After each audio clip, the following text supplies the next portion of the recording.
জয় জগন্নাথ। নমস্কার সকল সম্মানীয় দর্শক ও শ্রোতা বন্ধুদের রিমিজ ভার্সন এই চ্যানেলের পক্ষ থেকে সকলকে সুস্বাগতম। আশা করছি ঈশ্বরের আশীর্বাদে আপনারা সকলেই ভালো আছেন, সুস্থ আছেন। বন্ধুরা, সম্প্রতি দেখা গেছে পুরীর জগন্নাথ মন্দিরে একটি ঈগল পাখি মন্দিরের উপরের যে ধ্বজা সেটি উড়িয়ে নিয়ে মন্দিরটিকে প্রদক্ষিণ করে উড়িয়ে নিয়ে চলে যাচ্ছে। এটি কি কলিযুগের কোনো অশনি সংকেত নাকি শুভ সংকেত?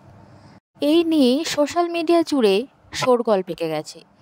তবে কি ভবিষ্যমালিকা গ্রন্থে যেটি উল্লেখ রয়েছে সেটি কি সংকেত? কলিযুগে কি কোনো অশনি সংকেতের ইঙ্গিত দিচ্ছে? অশুভ কি কিছু ঘটতে চলেছে? কলিযুগ কি এখনই শেষ হতে চলেছে? কি লেখা আছে ভবিষ্যমালিকা এই গ্রন্থটিতে? আজকের এই ভিডিওটিতে আপনাদের সাথে শেয়ার করব ভবিষ্যমালিকা গ্রন্থটিতে এই যে ঈগল পাখির যে ধ্বজাটি উড়িয়ে নিয়ে চলে যাচ্ছে, কোনো শুভ ইঙ্গিত নাকি অশুভ ইঙ্গিত? পুরীর জগন্নাথ মন্দির ভগবান জগন্নাথকে উৎসর্গীকৃত একটি হিন্দু মন্দির, যা ভগবান বিষ্ণুর একটি রূপের জন্য বিখ্যাত। মন্দিরের ইতিহাস বেশ প্রাচীন এবং এর নির্মাণ ও সংস্করণের বিভিন্ন কিংবদন্তি প্রচলিত আছে। কিংবদন্তি অনুসারে রাজা ইন্দ্রদূষ্য, যিনি একজন তিনি ব্রহ্মা এবং অন্যান্য দেবতাদের সাহায্য নিয়ে এই মন্দির নির্মাণ করেছিলেন। ঐতিহাসিক সূত্রে জানা যায় যে সোম রাজবংশের প্রতিষ্ঠাতা যজতি কেশরী বর্তমান মন্দিরের স্থানে পুরুষোত্তমা জগন্নাথের মন্দির স্থাপন করেন। দেশ বিদেশের বিভিন্ন প্রান্ত থেকে বহু পর্যটক পুরীর জগন্নাথ মন্দির দর্শন করতে আসে পুরীতে। বিশ্বাস যে ভগবান শ্রীকৃষ্ণ জগন্নাথ অবতারে পুরীর এই মন্দিরে অধিষ্ঠান করেন। তার সঙ্গে শ্রীকৃষ্ণের বড় ভাই বলভদ্র এবং ছোট বোন সুভদ্রা একই আসনে অধিষ্ঠান করেন। পুরীর জগন্নাথ মন্দিরে কোনো কিছু প্রার্থনা করলে সেটা পূরণ হবেই বলে ভক্তদের বিশ্বাস। 800 বছরের পুরনো এই জগন্নাথ মন্দিরে আজও এমন অনেক অলৌকিক ঘটনা ঘটে চলেছে, যার কোনো বৈজ্ঞানিক ব্যাখ্যা এখনো অবধি খুঁজে পাওয়া যায়নি। এক কথায় বলতে গেলে অলৌকিকতা এবং রহস্যময়তায় ভরা এই পুরীর জগন্নাথ মন্দির। পুরীর জগন্নাথ মন্দিরটি প্রায় 45 তলা বাড়ির সমান উঁচু। এই মন্দিরের একেবারে চূড়ায় একটি পতাকা লাগানো থাকে। আশ্চর্যজনক বিষয় হলো, যেদিকে হাওয়া চলে সবসময় তার বিপরীত দিকে পতাকাটি ওড়ে। প্রতি বছর মন্দিরের পুরোহিত চূড়ায় উঠে পতাকাটি বদলান, কিন্তু হাওয়ার সঙ্গে পতাকা ওড়ার দিক বদল হয় না। জগন্নাথ মন্দিরটি প্রায় 4 লক্ষ বর্গফুট এলাকা জুড়ে বিস্তৃত এবং 214 ফুট উঁচু। অথচ এই মন্দিরের চূড়ায় কোনো ছায়া দেখা যায় না, যা সাধারণ বিজ্ঞানের সঙ্গে মেলে না। যে কোনো উঁচু বাড়ি হোক বা মন্দির, তার উপর দিয়ে পাখি ওড়ার ঘটনা সাধারণ ব্যাপার, কিন্তু পুরীর জগন্নাথ মন্দিরের চূড়ায় কোনোদিন কোনো পাখি বসতে দেখা যায়নি। এমনকি মন্দিরের উপরে দিয়ে কোনো পাখি উঠতেও দেখা যায়নি। মন্দিরের চূড়াতে একটি চক্র লাগানো থাকে, যেটি আশ্চর্যজনক বিষয় হলো যে কেউ যে কোনো প্রান্ত থেকে এই চক্রের দিকে তাকান না কেন, মনে হবে চক্রটি যেন তার দিকেই ঘোরানো। আশ্চর্যজনক বিষয় হলো চক্রটি ওজন প্রায় 1 টন।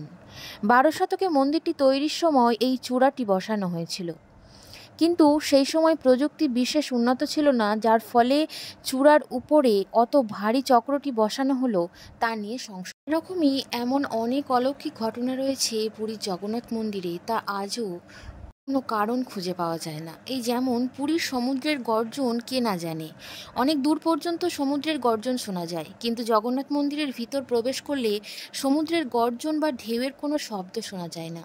কথিত আছে দেবী সুভদ্রা চেয়েছিলেন মন্দিরের ভিতর নীরবতা বজায় থাকবে, তাই মন্দিরের ভিতর সমুদ্রের শব্দ শোনা যায় না। এমন অলৌকিকতায় ভরা আরেকটি ঘটনা আপনাদেরকে বলি। পুরীর জগন্নাথ মন্দিরের রান্নাঘর বিশ্বের বৃহত্তম রান্নাঘর বলে মনে করা হয়। এই রান্নাঘরে জগন্নাথ দেবের জন্য মহাপ্রসাদ তৈরির প্রক্রিয়াও অবাক করা। মাটির তৈরি উনুনে কাঠের আঁচ দিয়ে একটি পাত্রের উপর আরেকটি পাত্র করে পরপর 7টি পাত্র বসিয়ে রান্না করা হয়। আজও এভাবে রান্না সম্পন্ন হয়ে আসছে। সবচেয়ে আশ্চর্যের বিষয় হলো যে প্রথমে উপরের পাত্রের রান্না সেদ্ধ হয়, তারপর এক এক করে নিচের পাত্রগুলির রান্না হয়। উনুনের উপর যে পাত্রটি বসানো সেটির রান্না সব শেষে সম্পন্ন হয়। মন্দিরে যতই ভক্ত আসুক না কেন, কখনোই প্রসাদ কম পড়ে না।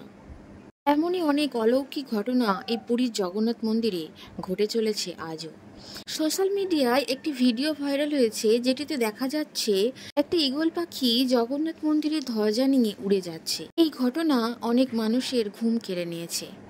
জগন্নাথ মন্দিরে ঘটে যাওয়া যে কোনো ঘটনাকেই কেউ হেলায় উড়িয়ে দিতে চান না।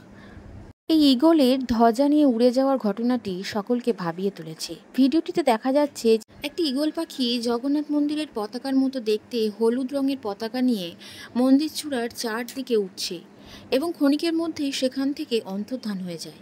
উল্লেখ্য, মন্দির কর্তৃপক্ষের তরফ থেকে এ প্রসঙ্গে কোনো মন্তব্য করা হয়নি।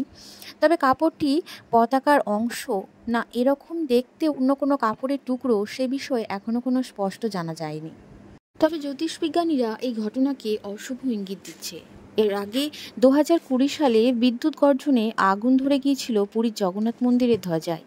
এরপর করোনা অতিমারী জনজীবন স্তব্ধ করে দেয়। এবারের এই ঘটনার পর জ্যোতিষীরা প্রাকৃতিক বিপর্যয় ঝড়ের আশঙ্কা করছেন। তবে ভবিষ্যমালিকায় কলিযুগের সমাপ্তির লক্ষণ বর্ণনা করেছেন, যেখানে পুরীর জগন্নাথ মন্দির থেকে বেশ কয়েকটি লক্ষণ প্রকাশিত হবে, যা কলিযুগের সমাপ্তি এবং ভগবান কল্কির আবির্ভাবের ইঙ্গিত দেয়। ভবিষ্যমালিকা ভবিষ্যৎবাণী করেছেন যে যখন ভগবান জগন্নাথ তার স্বর্গীয় রূপ ত্যাগ করে মানব দেহ ধারণ করবেন, তখন জগন্নাথ মন্দিরের রত্ন সিংহাসনের উপর অবস্থিত রতন চান্দুয়া আগুনে পুড়ে যাবে। এই ঘটনাটি ঘটেছিল 2004 থেকে 5 সালের মধ্যে। আরও একটি উল্লেখযোগ্য লক্ষণ হলো মন্দিরের উপরে অশুভ পাখির প্রতিস্থিতি।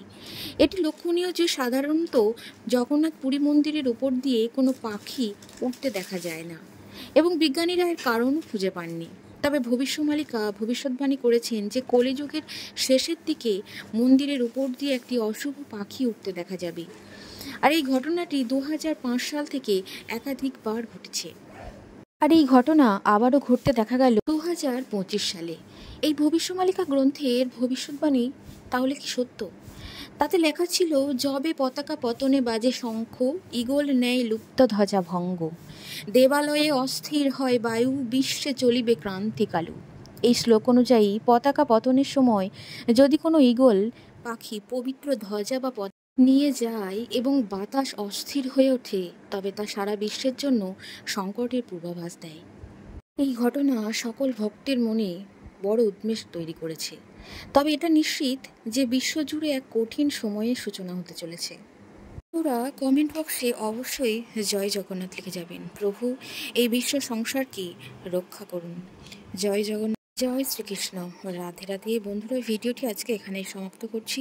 আবারও দেখা হচ্ছে আপনাদের সাথে পরবর্তী কোনো নতুন পর্ব নিয়ে। সকলে ভালো থাকুন, সুস্থ থাকুন। জয় জগন্নাথ।